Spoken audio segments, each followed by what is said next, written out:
Pembangkit listrik tenaga uap merupakan salah satu fasilitas untuk memproduksi listrik yang masih jadi tulang punggung untuk kebutuhan energi listrik kita. Salah satu PLTU terbesar di Indonesia adalah unit PLTU Paiton, yang mampu menghasilkan energi listrik hingga 3.000 MW. Lalu, bagaimana uap ini bisa diubah menjadi energi listrik dengan kapasitas sebesar itu? Di video ini, kita akan membedah bagaimana PLTU beroperasi. PLTU bekerja dengan memanfaatkan tekanan tinggi yang terkandung dalam uap panas. Ketika air dipanaskan, maka volume molekul air akan semakin membesar. Sehingga dalam ruangan yang tertutup, ini akan menaikkan tekanannya secara drastis. Untuk melakukan pemanasan tersebut, ada komponen yang namanya boiler. Boiler ini terdiri dari ruang bakar yang fungsinya sebagai tempat pembakaran. Biasanya, bahan bakar yang dipakai adalah batu bara. Lalu, di atas ruang bakar ada superheated pipe. Di dalam pipa ini, akan terisi air. Ketika batu bara dihidupkan, panas yang tercipta dari pembakaran tersebut akan memanaskan air di dalam superheated pipe. Sehingga, air mendidih dan menjadi uap.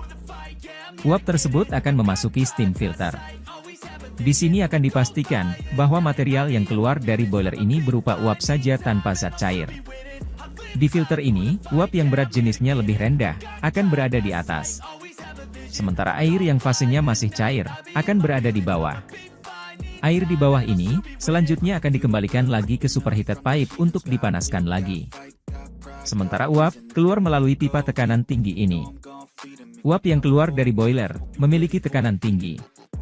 Tekanan tinggi inilah yang akan diubah menjadi energi putar. Energi putar ini, selanjutnya akan dihubungkan untuk memutar generator listrik.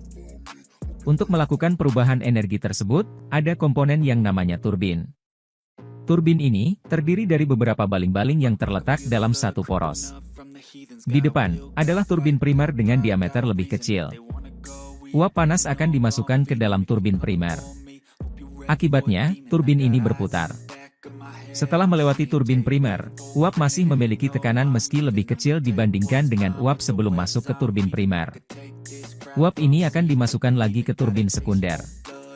Sehingga, efisiensi dari tekanan pada uap ini bisa diubah secara maksimal untuk menjadi energi putar. Outputnya, berupa energi putar pada poros turbin. Kemudian, poros ini akan dihubungkan ke generator berkapasitas tinggi untuk membangkitkan energi listrik. Urutan kerja PLTU, intinya seperti itu. Tapi, siklus ini akan berhenti ketika air di dalam superheated pipe ini habis. Agar siklus ini terus berlanjut, maka uap panas dari turbin sekunder harus didinginkan untuk dimasukkan lagi ke superheated pipe. Mengapa harus didinginkan? Seperti yang saya katakan sebelumnya, PLTU ini memanfaatkan perbedaan tekanan yang disebabkan oleh perbedaan besar molekul air saat fase cair dan fase gas. Jadi, air yang ada di superheated pipe ini harus sedingin mungkin agar molekulnya kecil. Sehingga ketika dipanaskan, perbedaan molekulnya akan terasa sangat signifikan. Untuk melakukan tugas itu, ada komponen yang namanya kondensor. Di dalam kondensor akan terisi air dingin.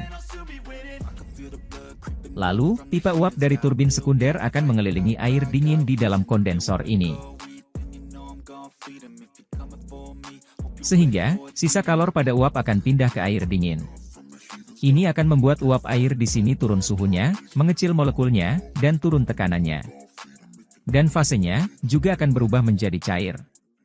Selanjutnya, air akan dipompa ke dalam superheated pipe. Setelah itu, siklus pemanasan air akan terjadi lagi, sehingga uap panas bisa terbentuk secara berkelanjutan selama ruang bakar terus menyala.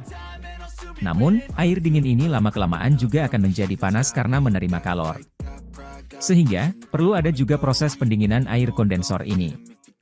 Untuk melakukannya, air akan dipompa ke menara pendingin. Di sini, air dari kondensor akan disemprotkan di bagian tengah menara pendingin. Itu akan melepaskan panas ke udara bebas. Sehingga, kita akan melihat uap yang membumbung dari menara pendingin ini.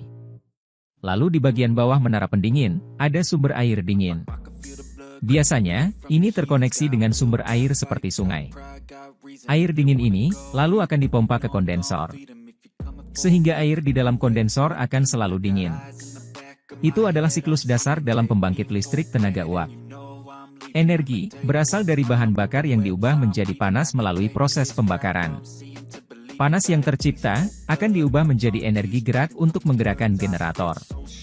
Sementara air di sini fungsinya hanya sebagai media. Untuk memaksimalkan efisiensi pembakaran, boiler ini akan dibentuk melengkung seperti ini. Jadi di ruang bakar ini merupakan titik terpanas di dalam boiler. Pembakaran akan menghasilkan asap yang suhunya juga tinggi.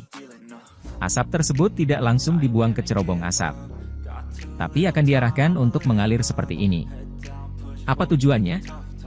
Kalau kita bongkar, superheated pipe terdiri dari 3 blok pemanas, yakni main heater yang letaknya di dekat sumber api, lalu preheater, dan afterheater. Jadi, air dari kondensor akan masuk ke preheater sebelum masuk ke main heater. Tujuannya untuk pemanasan awal. Di sini, akan ada asap dengan suhu yang tinggi, sehingga air yang masuk ke main heater sudah lebih tinggi suhunya. Ini akan mempercepat proses perubahan air menjadi uap di dalam main heater. Lalu untuk afterheater, juga sama. Sebelum keluar dari boiler, uap akan dilewatkan dulu pada afterheater. Di sini, juga ada asap pembakaran namun karena lebih dekat dengan sumber api daripada preheater, maka, suhu di sini lebih tinggi.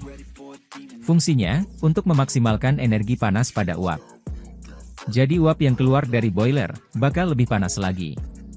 Itulah siklus kerja pembangkit listrik tenaga uap. Semoga menambah wawasan kita semua.